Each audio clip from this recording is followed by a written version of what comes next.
Hey everyone, welcome back. We're back. It's another great episode. We hope. I think it's great. It's great because you're here and I'm tagging along for the ride, which will be fun. We are super excited to jump into our topic tonight. But before we do, just a small reminder. We're here to encourage you in your marriage, encourage you in your life. I was trying to think like your commitments to one another, to die together, to be one together, to race to the grave together. I don't know what I'm saying, but I am excited to spend some time with these lovely people. You know, it's funny because I was thinking about this earlier. Our neighbor said that they were going to start listening. Oh no! And now they're really going to think that we're weird. If they didn't already, now they know. But we are really excited for our topic today. What are we talking about? We were talking about. I don't want to talk about it. No, I'm just kidding. I was trying to. Why do you always have to fight with me? Why are you going to start a fight? How to stop fighting with your spouse? Would that help you? That would help me. It helped me. You know, it's funny because we can be so delightful and everyone looks delightful and charming when it comes to a podcast or being on video. Everyone shows their best sides. Willow and I, we don't show our best side. Well, I don't show my best side. Willow's always like, oh, I got to do my hair. I got to look good. Well, sometimes, except for today. Most no, times. I'm just kidding. Except for today. So we're talking about how to stop fighting. And over the course of the last couple weeks, actually, it feels like there's been times where we're just at each other's throats. Yeah. It's just been one thing after the next, which we talked about last time of how it's a busy season always, but there's lots of changes and it just seems like there's always something going on. Yeah. And I'm sure you guys can relate if there's just always something. But it seems like the last couple of weeks, there's just always been something like, he did this, I did this. What is going on? Usually it's just he did this. It's not I did this. It's he did this. Exactly. Let's be honest, guys. It's always us getting in trouble for something that we said, didn't say, or didn't do. So existing. But you know, it is interesting though, because as we were talking about this, you were telling me about this in your reading recently, within the last couple days. And then today, as I was kind of journaling and I was taking some notes of like, what have we been learning? What have we been working on together? And this idea of how to overcome fighting really came up really strong because we have been fighting with each other quite a bit. It is a stressful season, as we've mentioned before, you know, just moving. Our kids are kind of in this place where we're getting acclimated to where we are. But at the same time, we are also getting easily upset at one another over the stupidest things. Right, exactly. And I think you're always getting upset with me over the stupid things. But I get upset with you over the stupid things too. But like, what are some of the things that I've been upsetting you with lately? Oh man. Well, I think one thing. Let's just pick one. All right, I'll narrow it down.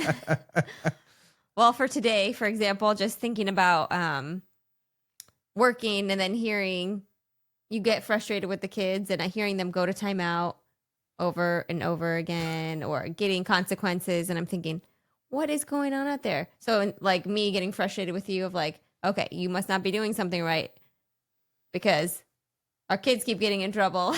Obviously, it's my fault that the kids are getting in trouble. It's my fault. Yeah, that makes sense. Yeah.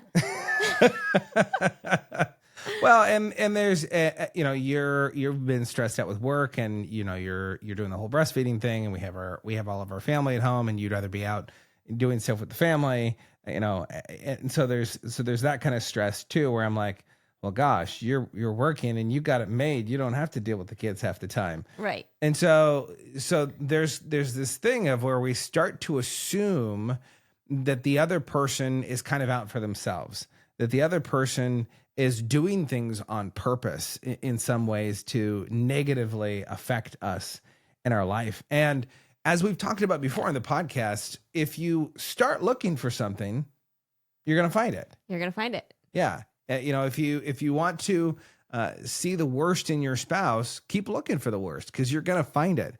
And that's one of the things that we really had to learn and work on in our own marriage is, you know, we can really easily start focusing on the negative aspects of who the other person is, especially because we're so different. One of the things that you always say to me is, Nathan, it's so frustrating. Stop saying that I'm slow. And I don't say slow in a negative context. I mean, like, she's slow in the fact that she's methodical. She thinks things through. I am not that. I am, let's go blazing. Like, let's go out in a ball of fire. And Willow's like trying to put me out. Like, stop catching yourself on fire. Like, wait, let's think about that first. Yeah. And so there's all these aspects that come up to this idea of fighting. Like, what are you guys fighting about right now? Is it something super serious? Because there are topics that come up, and you got to get on the same page. You got to move in the same direction. But is everything that you're fighting about serious, or are you just picking at one another? Because I find that for us, most of the times, we start to pick on one each other. We start to pick out little things here and there. Yeah. And that's what kind of starts this downtrend. And one of the things that we also do is we also use absolutes. You Right. use I use absolutes a absolute a lot lot. more than I do. I do. Because I like to kind of emphasize my point. She likes to make emphasize her point. Right. To make sure it's coming over clear, like, this is what's going on. So I'll start to talk in absolutes, like, you always do this, or you never do this. And even though it was like maybe this one time I'm specifically talking about, but to make it like this point of, I want to make it clear, those absolutes come out. And that's when I'm kind of assuming something on you. What are some of the absolutes that you use? Okay. Well, here's another example of something that happened this week. Oh, great. So where do I cut her off? Where's the mic for her? no, it's good because we've already talked about these things and worked through them. Phew, okay. It's nothing new. No. Good to know. It's nothing new. So this is when you went to pressure wash the car this week. So I remember this. you asked if you could go pressure wash the car, and I got my things together, what I was going to do with the kids while you were going out there. And then the kids ended up wanting to come out. So we spent some time out there watching. And then I saw it was like almost done. And anyways, long story short. Wait, let me say something right there. You said you thought it was almost done. I was just rinsing the car off, because the first step, guys, you know this. The first step you have to do is you have to loosen the dirt off the car. And so I sprayed the entire car. And she was like, okay, well, you're done. And I was like, I still have to soap the thing. Well, then the suds came out and the kids wanted to watch the soaps too. So, well, the point was that you like love doing those things, and that's awesome. And you want to get things done. Yeah. I know that. And so, but we still watched for a while. I thought we were coming back in. I was going to do some school with the kids. We were going to do some things, get dinner ready, and then you'd come in and we'd have dinner. Obviously it doesn't work perfectly like that, because, then I saw you coming around the corner in the backyard, and then there you are pressure washing the sidewalks on the side. I'm like, okay, I know it needs to be done, but is he going to ask if he should do this? Because looking at the time, it's like almost dinner time. Anyways, wrapping up the story. Took a long time, but yeah, it was a lot longer than what I was expecting. I wasn't, in all honesty, I wasn't expecting to, spend 2.5 hours, 3 hours pressure washing. But guys, come on, you know this. You get that pressure washer out, you get it going, and you want to pressure wash everything. You wanted to get it done. You had like this, let's get it done, and so I have this let's get it done, and like we're gonna tackle this, and I'm gonna get it out of the way, and unfortunately, other things fall to the side. But that's okay. You got it done. But then when I was talking to you about it, that's where those absolutes came in, and they were like, "Oh, you always do way more than XYZ, or it always takes way longer than we planned for it to take." And yeah. So I mean, you can see where we could easily start just biting at each other. We just start picking at one another. One of the things she always likes to talk about is when I disappear. In fact, you said this, what was it, yesterday? Yeah. I went to go drop off some bread at the neighbor's house, and you're like, well, I'll see you in an hour. Yeah. I was like, I gotta limit that time of conversing with the new neighbors. But I like to talk with people, and so I try my best as best as I can, but I do fall short much of the time. And that's where we come to this concept that we want to teach you guys. We want to be able to instill this for you as a couple, that if you feel like you're constantly fighting, if you feel like you're constantly at each other's throats, there's one thing that you can start to do today that will start to alter your relationship. So you're going to have more peace. You're going to have more joy in your marriage. What is that one concept? You have a way of saying it and I have a way of saying it, but it's the same exact thing. Yeah. Well, so it's assuming positive intent. So she says assuming positive. I say yeah, declaring noble intent. So yeah. Depending on who you are, you can pick either one of those. Just the way that you phrase it, however, you can kind of conceptualize that and understand what that means. Mm-hmm. So, which is, choosing and trusting that the other person is doing what they think is the best. Yeah.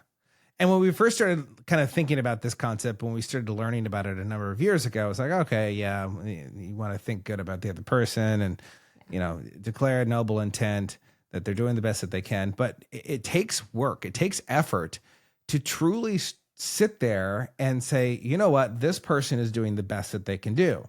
Maybe they grew up in a specific manner and this is how they do things. This is how they operate. And one of the things we have to remember is that by declaring noble intent, we're telling ourselves and we're declaring over the other person that they're doing their best to help the situation, not to hinder it and not to make the situation worse. Yeah. And I think sometimes we focus on that, oh, Willow's just trying to make the situation worse. Nathan's making the situation worse because he's yelling at the kids and he's disciplining the kids and he's sending them to timeout. And all he does is get frustrated with the kids, right? Mm-hmm. And when you think about it that way, if that's all you are focused on and that's what you're declaring over your spouse, that they are constantly frustrated and angry at the kids, well, guess what? That's all you're going to see. That's all you're going to hear. And, to that point, that's not always what it is, right? Right, exactly. 100%. I mean, like for those two examples, just because we were talking about those, like you care so much about our kids, you want them to learn what's right and wrong so that they make the right choice. Or like,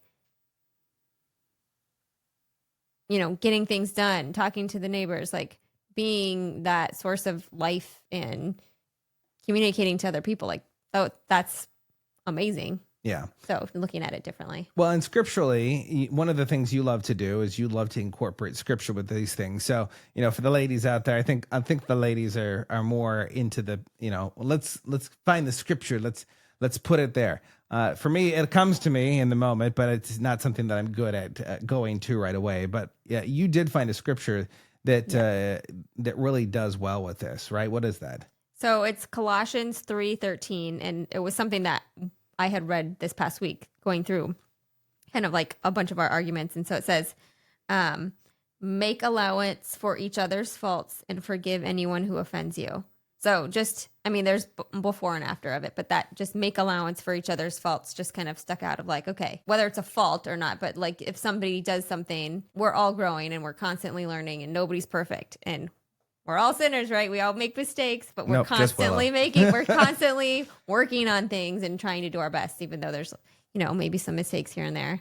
Yeah. Well, I think even going before and a little bit after, so like if you start in Colossians 12 and go to 14, I think it's a really good summation of how we should respond to each other and speak to each other within marriage. Yeah, read that. Since God chose you to be the holy people he loves, you must clothe yourselves with tender-hearted mercy, kindness, humility, gentleness, and patience. Oh man, those are some words as married folk we should be harnessing. We should be focused on those things. In our interactions, are we tender-hearted with mercy? Are we kind? Are we humble? Are we gentle? Are we patient? Verse 13, it says, make allowance for each other's faults and forgive one another. Forgive anyone who offends you. Remember, the Lord forgave you, so you must forgive others. In 14, I think this is what really puts it together for me. Above all, clothe yourselves with love, which binds us all together in perfect harmony. If you want your marriage to be bound with perfect harmony, you need to start declaring noble intent over your spouse. You need to start saying, and I say that, really, do I need to, Nathan? Yeah, you really need to, because if you don't start declaring noble intent, there are some negative aspects that we'll talk about here in a little bit.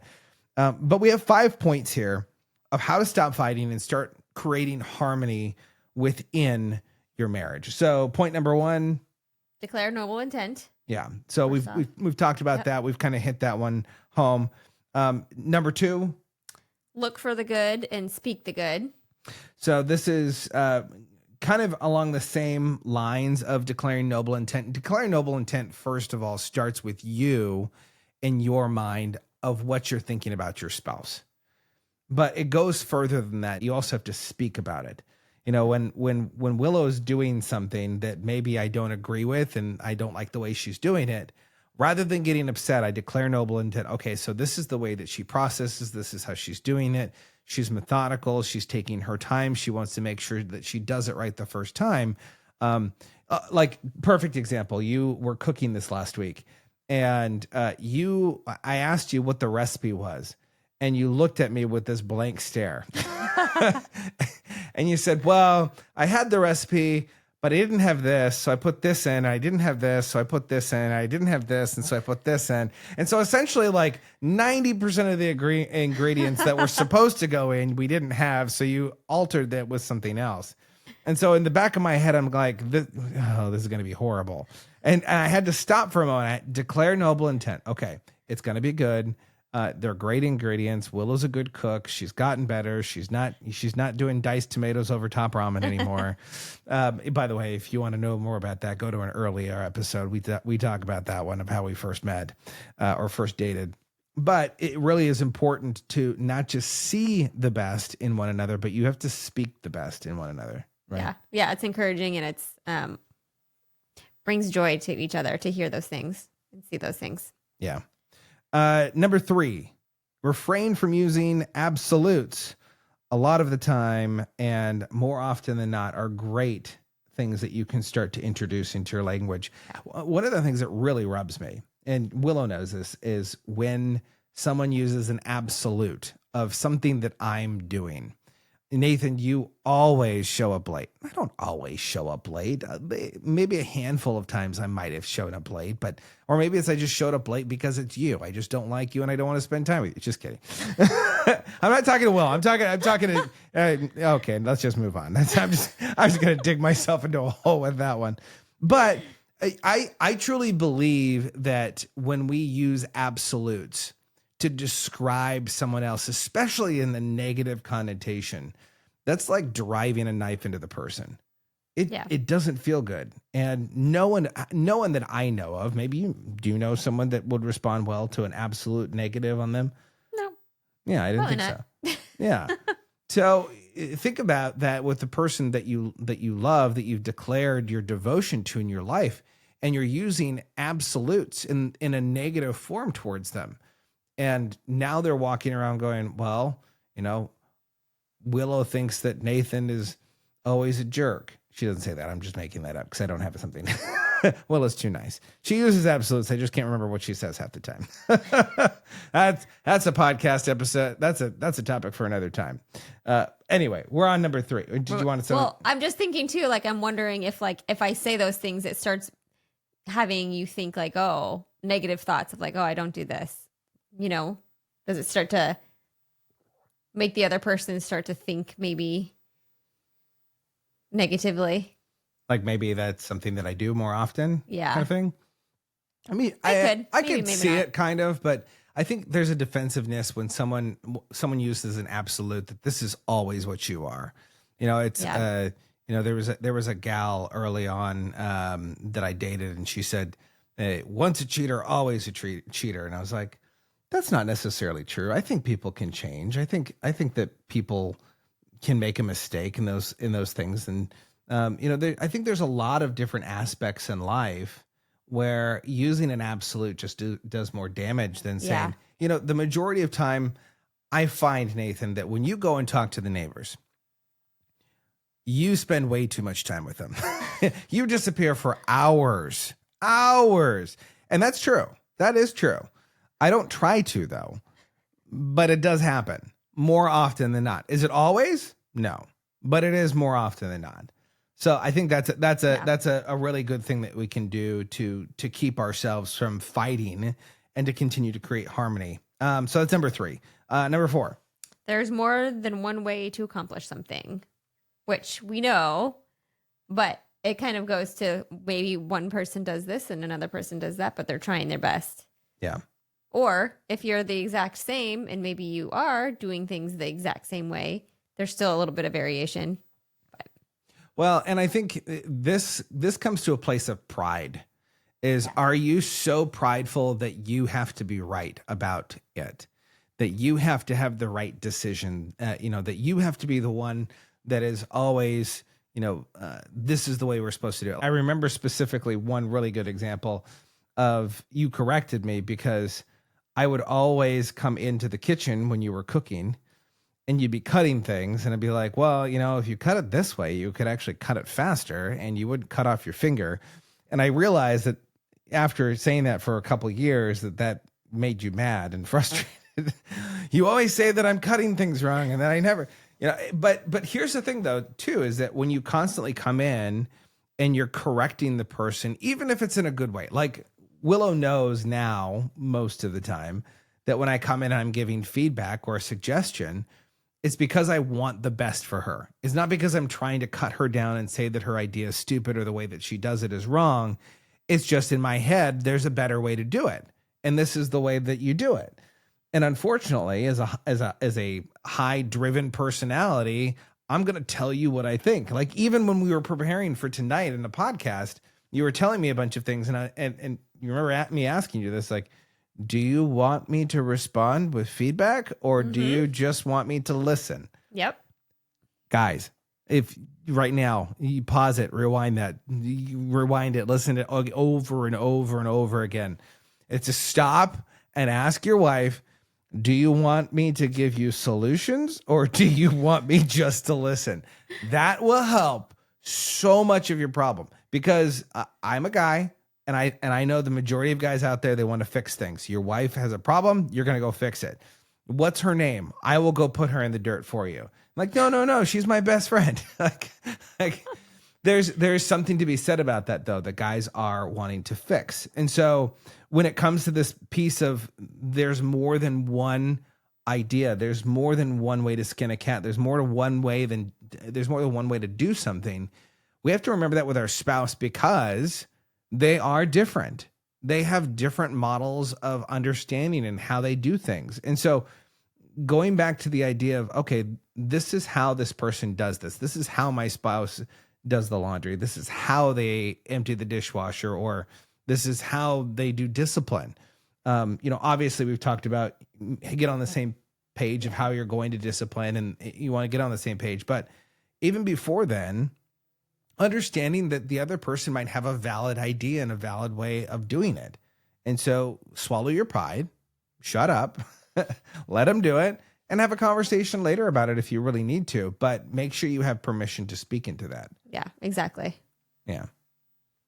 Number 5. Oh, we're already on number 5. So going back through the list one more time, and we'll hit 5 here at the end. First, declaring noble intent. Number 2, look good. Look for the good. Yeah, look good. That's a good one. Number 2, look for the good and speak the good. Number 3, refrain from using the absolutes. And number 4, there is more than one way to accomplish something. And number 5, the final nail in the coffin to stop a fight before it even happens is to assume that you both want the same basic things. It's surprising to us how many couples we talk to, and they could be fighting about everything. Even at the point of like divorce. And if you stop and you look at them and you say, do you want love? They both say yes. Do you want to feel respected? Yes. Do you want to have happiness and joy in your life? Yes. Okay. So you both want these things. So let's find common ground and work towards them. I think sometimes we get into our marriage, we get into our relationship, and we forget that we're both on the same team. Yeah. We both want the same thing. Like, I don't know anyone that says, well, I want our kids to be miserable and horrible rejects that don't help with society. I mean, maybe there's people out there. I don't know. I don't know any of them. If you're one of those, write in the comment section so we know that there's someone out there. Watch, there's going to be some wisecrack out there that's gonna put it in. Don't do it, Kelly. Don't do it. Oh, I love Kelly. But honestly, when we start, we have the same exact desires and wants. But along the way, we forget what those are, and we start putting other things in front. We start saying, well, these other things are more important, and these are my needs, and you need to meet my needs, and we forget about that. Yeah. I don't know. Anything else in terms of what you could think of that might help to stop the fighting, create harmony, specifically with this idea of declaring noble intent? Nope, I think those are good. So what happens if you don't declare noble intent? What happens if you decide that, well, Nathan's a jerk. Nathan is just out for himself and he's selfish and he's going to spend all the money on ice cream and sourdough bread instruments. I mean, it's kind of when you start to have those thoughts, it's kind of how you start to make things up in your head, or you start to only see the bad, which is one of the things is you see your spouse as the problem. Like, they're the ones that are doing this. They're the ones that say this, and they're the problem. Yeah. Well, and you start ruminating on it, right? Like, yeah, they might make a mistake once or twice, and now all of a sudden you're like, well, they're always going to do that. They're always going to put the forks on the wrong side of the dishwasher. That idiot. But it becomes like them.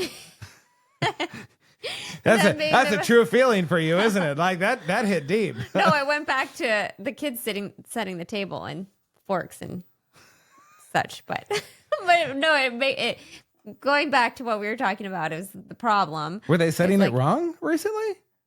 No, just talking about them wanting to get the forks out and the knives, and then right now, like, I wasn't explaining like how they go on there. I'm just getting them on the table.